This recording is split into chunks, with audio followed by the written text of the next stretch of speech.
मैं बहुत खुशनसीब था कि वो मुझे मिली, जो मेरी चाहत को मेरे लफ्ज़ों के बिना समझ जाती थी। मैं कहीं बताता नहीं था उसको अपना दर्द, पर न जाने कैसे वो सब जान जाती थी। जब खुशियों की बारी आती थी तो चुपके से मेरे पीछे चली जाती थी, और अगर आती थी मुश्किलें तो मेरी मुश्किलें और मेरे बीच खड़ी हो जाती थी। हर दुआ करती थी, हर आयत पढ़ती थी मेरी सलामती के लिए, और अपना ही नाम लेना भूल जाती थी। मैं आज भी समझ नहीं पाता कि वो कैसे कैसे मुझसे इतनी मोहब्बत कर पाती थी।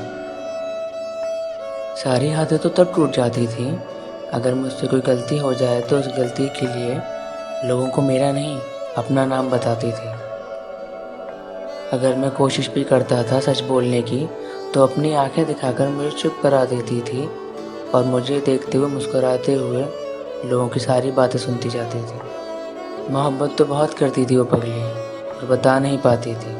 कोशिश भी बहुत करती थी मगर जता नहीं पाती थी। यूँ तो जब भी वो चूमती थी मेरा माथा तो मानो मेरी उम्र 100 साल बढ़ जाती थी। डर जब भी लगता था उसे इन लोगों से तो चीख कर सबको मेरा नाम बताती थी और भाग के आकर मेरे गले से लग जाती थी। कहने को तो बड़ी आसानी से डर जाती थी, पर अगर बात उसके आशिक की आती थी तो वो अकेली ही बुरे ज़माने से लड़ जाती थी। सुना है मोहब्बत निकम्मा कर देती है। ये कोरा झूठ है मेरे दोस्त, क्योंकि वो तो कहती थी कि मेरी मोहब्बत उसके लिए दुनिया की सबसे बड़ी ताकत बन जाती थी। अगर मैं मजाक में भी कह दिया करता था कि जाओ यार अब तुमसे मोहब्बत नहीं है उतनी, तो अपनी आंखों से बहते हुए अश्कों से एक कोरे पन्ने पर मेरा नाम लिखकर बताती थी। हम जब भी मिलते थे हम जब भी मिलते थे तो शम्मा वो खुद बुझाती थी। ये मोहब्बत जिस्मानी नहीं मेरे दोस्त, बस इश्क यूँ था कि वो मेरी रूह में उतर जाती थी। मैं लफ्ज़ों में बयां नहीं कर सकता उसकी खूबसूरती को मैं लफ्ज़ों में बयां नहीं कर सकता उसकी खूबसूरती को, पर जब भी वो मुस्कुराती थी ना, हाय, सेल्फी के लिए पाउट वाला फेस बनाती थी तो ये पूरी कायनात उसके सामने फीकी पड़ जाती थी।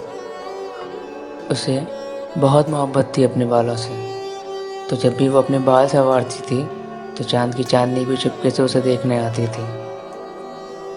जब भी वो अपनी उन नज़रों की कातिलाना निगाहों पर काजल लगाती थी तो उस पूरे जहां की नज़र उसको लग जाती थी। उसके हाथ की वो लकीरें जिनमें ढूंढती थी वो मेरे साथ, वहाँ पर वो अक्सर खुद को अकेला ही पाती थी। अब यूँ तो मैं कहता ही रहूँगा और आप सुनते भी रहेंगे, पर कहते कहते रात बहुत हो जाएगी, और अगर जो मैंने कहना बंद न किया अपनी मोहब्बत के बारे में तो शायद अब आपकी आंखों से बरसात भी हो जाएगी। कुछ चीज़ें अधूरी होती हैं, उन्हें या उनकी कमी को कोई भी पूरा नहीं कर सकता। मेरी मोहब्बत अधूरी थी, अधूरी है, अधूरी ही रह जाएगी। मेरे हिस्से में ना खुशियाँ थी और ना ही कभी आएंगी। मैं अकेला ही था और हूँ, और ऐसे ही मेरी सांसें भी थम जाएंगी। मैंने कहा था ना, मेरी मोहब्बत अधूरी है, अधूरी रह जाएगी।